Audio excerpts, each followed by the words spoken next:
Hello, everyone. My name is Jimmy, and welcome to the last lap.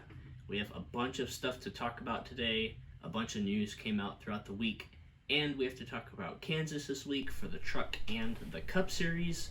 Before we hop into all of that, please hit that subscribe button. It really does go a long way. And you can also find us on Instagram and Twitter at The Last Lap News. We're almost at 100 followers on Instagram, so if you would check us out over there, that would be greatly appreciated. As always, I have my friend and co-host Matthew on the show, and we are down to the wire for college, at least for our junior year, and we are definitely excited for it to be over. How are you doing? How are you holding up with school and racing and everything? No, I'm doing good with that. But beforehand, I just want to great shout out to Dale Earnhardt Sr. Today he was supposed to turn 70 today. It is his birthday, so I just want to, get a shout out of that before we started with all the news. My opinion, he's the GOAT, so it's really an important day to celebrate a legend in NASCAR. So I just want to start with that first. Yeah, I still can't believe it's been 20 years since we lost him, and I was 1, and I'm pretty sure you were 2 at the time, and we never got to see him race or remember much of him, so it's unfortunate he was taken so long from us at 49 or 50 years old. It's just extremely unfortunate, but yeah, today would have been his birthday, so major shout out to him and Dale Jr. and everybody in the NASCAR community that grew up around Dale Earnhardt or knew of him. So yeah, we're gonna go ahead and hop into the news. The first thing we're going to address is going to be a new team that is going to be making their way into the Cup Series next year. We're not sure how many cars they're going to put into the field just yet, but that new team is going to be Colleague Racing, which is currently in the Xfinity Series.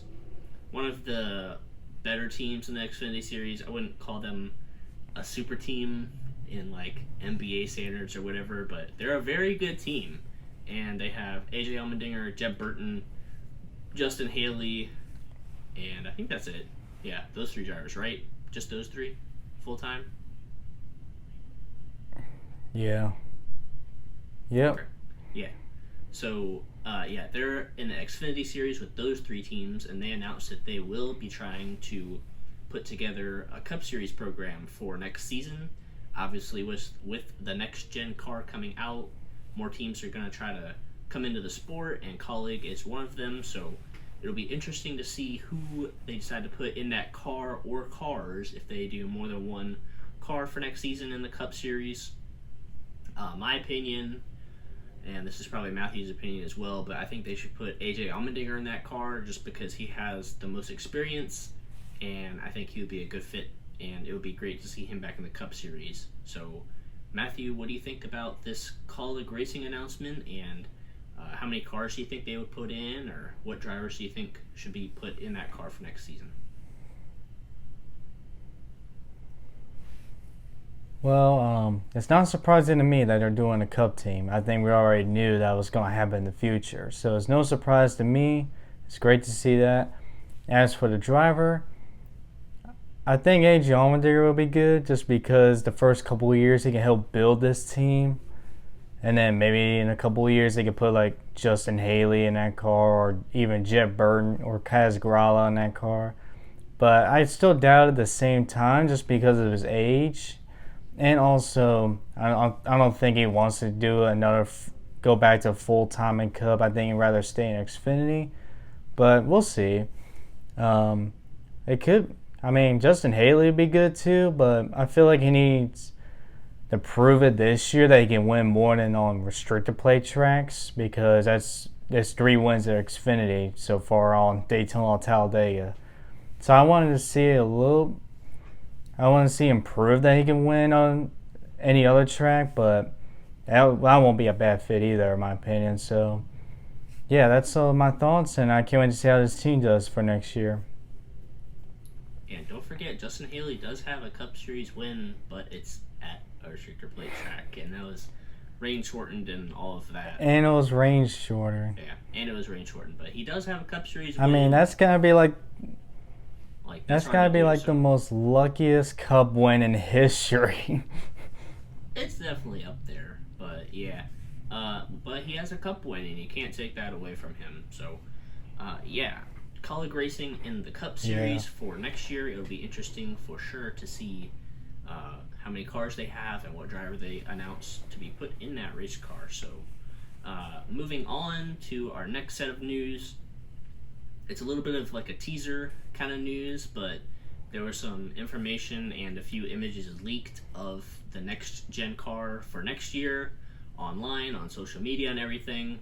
We're not going to share that just because we want to be true to like the actual date that the next gen car is going to be revealed, and that's going to be on Wednesday. So we're not going to show any images or anything, but NASCAR did post a few like teaser videos on their Instagram of the nose of each of the 3 next gen cars, but there was like official images leaked of the Chevy and the Ford next gen cars. So we're not really going to talk about that much, but yeah, we're going to move on and just leave that behind us, because we were both kind of bummed that it was all leaked and we wanted to see the surprise and all of that. So we're going to hop into our next set of news really quick, and that is... Wait. Oh, no. Okay. Oh, boy. What does he have to say about this? Wait. I was doing a good job of trying to hide from these leaks because they were going everywhere until this man right here decided to spoil it for me. I had to get that out there. Yeah, I sent you the image on Instagram, but like later that day, like several NASCAR YouTubers posted videos, and that was their thumbnail. So either way, we were gonna get exposed to it. But yeah. Anyways, so Toyota hasn't leaked there hasn't been any information leaked about Toyotas yet. So hopefully that's good. But also regarding the next gen car, I forgot. There were a bunch of tweets going around today basically almost confirming that they're going to have the number shifted to the side, kind of like the All-Star race in 2020 for the next gen car for 2022. So I just thought I'd share that really quick. I don't care. Like, I don't mind it. I don't love it. I don't hate it. It's just a number on a car door. So yeah, but there were a lot of people saying that they liked it and whatever, so that would probably be a thing for the next gen car next year. I'm wondering if they'll put it on the cars coming out next week. I wonder if the cars will have numbers or anything, and if they'll have it shifted, or if it's just going to be the blank car, or I don't know. But Matthew, do you have any comments about the next gen car, or about the number possibly being shifted next year? I feel like we talk about this topic so many times, and it's getting really old because the reaction's going to be just a bunch of, I guess, long-time fans, and then when I say it in a nice way, going crazy on Twitter. So it's kind of getting old hearing this news. I don't really care, like I've said like a million times already. But Dale Jr. posted a picture of Dale Sr.'s number 3 car with the number shifted back. And he was basically giving his, endorsement to the change, basically. And he's a real a big influence to the fans. So that's a big deal when he's, basically giving NASCAR their endorsement on the change. I'm glad I do not want to read the comments under that post, too, with that picture. I knew that it's gonna be a storm in there. But like I said, don't care, and let's just get the change out and move on. Yeah, it's good that Dale Jr. is one of the people who are promoting this idea, because if the drivers are into it and they like it and they're promoting it, then that'll have a little bit more of an influence on the fans to at least give it a try and not just backlash it, even though it's just a number change. But yeah, we're going to move on to our next topic of news, our final news subject, and that is the All-Star race for Texas Motor Speedway. So that was the first major change, is that they changed it to Texas. Last year it was Bristol, and that was because of COVID, and they couldn't have it in Charlotte where it usually was, so they shifted it to Bristol, which I honestly thought was the best All-Star race in a while, but that's just my opinion. And now it's going to be at Texas for next year. I'm not sure if that's the permanent destination for it for the next few years, or if that's just another temporary shift, but it will be at Texas Motor Speedway. And they announced the format for the All-Star race this year, and honestly, I've been waiting for this topic. Even we had trouble understanding what in the world NASCAR did with this format. So my opinion on it, and I'll possibly throw a picture up of the segments and everything and the rules and all of that, but it's like a 15 lap segment each, and there's 5 segments, I believe.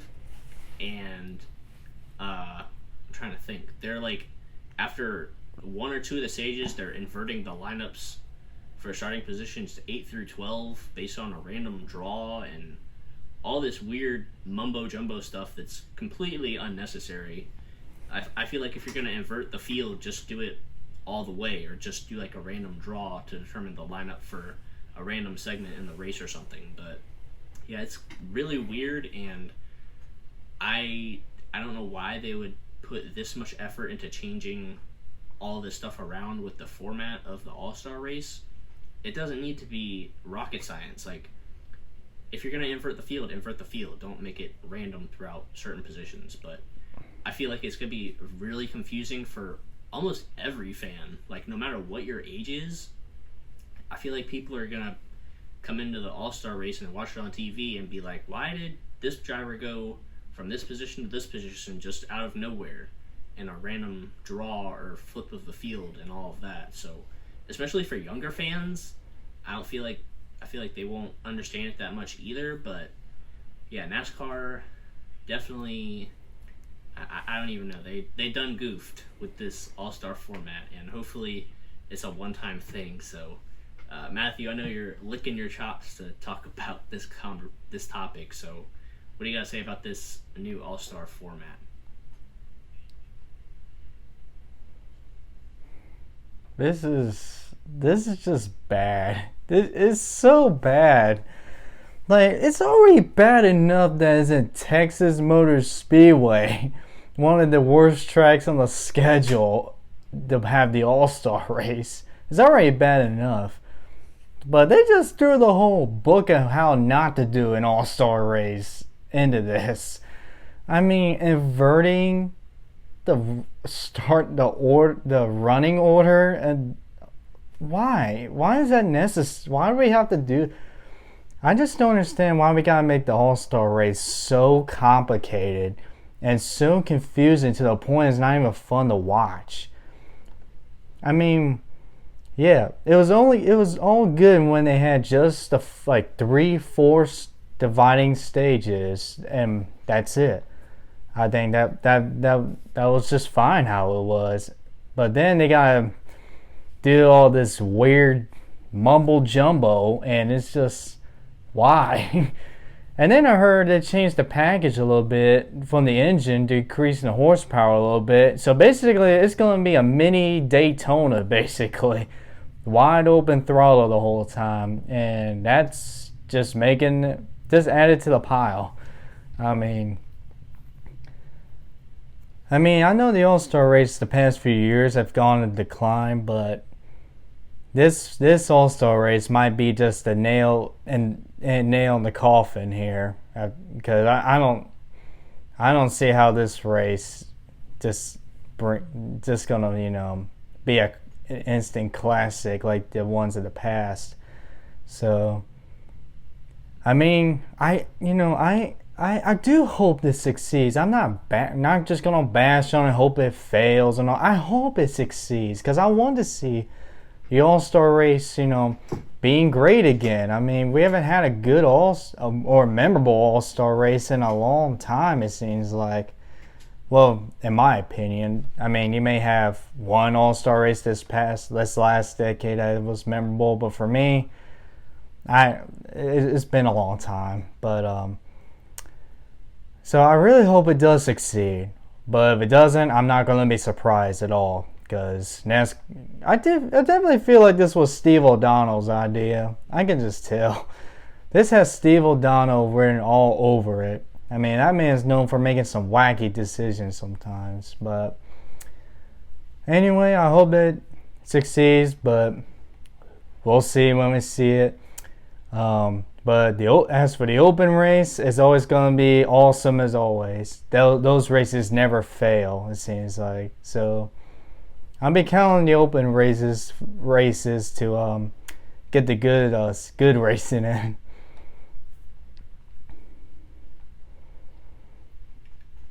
Yeah, I feel like the open races for sure have been more entertaining.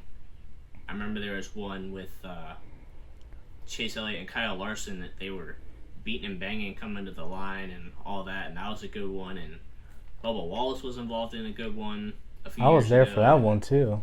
Yeah, so I hope the open races are still just as good as they usually are. So as far as the All-Star race in general, I have no idea what the result's going to be. With NASCAR throwing a wrench in the format and the horsepower package and all of this random stuff, hopefully it works. I don't really see why they needed to change all this stuff, but hopefully it works and it's a smooth and entertaining race. But moving on, we're going to now talk about our Kansas picks and predictions.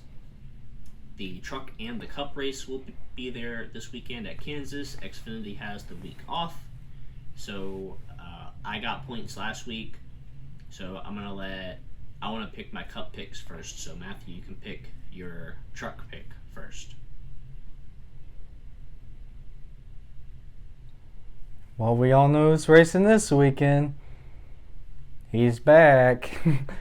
And, yep, of course I'm picking Kyle Busch. You can never count him out in these truck races. I know he finished second the last time they raced, but he's still going to be a big threat. So I'm counting on Kyle to give me a point in my season points. Yeah. So, by the way, we're tied 4-4, just so you guys know. But yeah, that's a solid pick. I knew you were gonna pick Kyle Busch, so I feel like we're just gonna pick these two drivers every single week. But I'm picking John Hunter Nemechek. I feel like we're just gonna pick these two drivers every week until Kyle Busch doesn't race. Which I don't know. Like, they're arguably the two best drivers in the series right now. And yeah, so I'm picking John Hunter Nemechek as my truck pick. And now we're going to move into our cup picks. And oh boy, honestly, this is kind of tough for our cup picks because we've only had, I think, 3 mile-and-a-halves, Atlanta, Las Vegas, and Homestead. And they're all pretty different tracks. And Kansas, I would say, is most similar to Las Vegas, almost. But yeah, so hopping into my picks, my main pick is going to be, I feel like, the guy who's been the best at mile-and-a-halves this season so far, at least, and that's going to be Kyle Larson. He's going to be my main pick. I just feel like he's been the best, and he's been in contention to win most of the mile-and-a-halves this season. So Kyle Larson will be my main pick. My second pick, my threat pick, is going to be Denny Hamlin. I feel like he's been consistent so far this season, but he just hasn't been able to put the win, conceal, or make. Wow, I can't speak today. I feel like he is going to finally break through and get a win this week at Kansas. So he will be my threat pick. And then my sleeper pick, I feel like this isn't really a sleeper, but this team hasn't really performed so well this season yet on mile-and-a-halves, and that's going to be Kevin Harvick. He's going to be my third pick. And I don't know, like, he's got to turn it on at some point. He's had a few decent runs in the past few weeks, and I think they'll hopefully turn it around. So that's kind of why he's my sleeper pick, because he hasn't, like, led a bunch of laps on mile-and-a-halves and been in contention to win yet. So that's why Kevin Harvick will be my sleeper pick. So my 3 picks are going to be Larson, Denny, and Kevin Harvick. So who you got for your 3 picks this week at Kansas?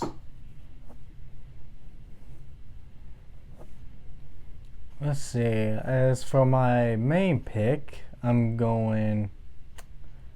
It's kind of a tough choice. I'm gonna go with Brad Keselowski because they have recently have had success at Kansas lately. So I'm gonna have Brad Keselowski. For my for my second pick, I'm gonna have Martin Truex Jr. just because I feel like he's always been good in mile and a halves, but lately he's been on the short track tear. But I'm not gonna count Martin Truex, so I'm gonna have it as my second pick. And for my third pick, I'm going with William Byron. He's already had a win at Homestead, and he's looked super strong in the mile and a halves like Larson or the other Hendrick cars. So I got Byron as my third pick.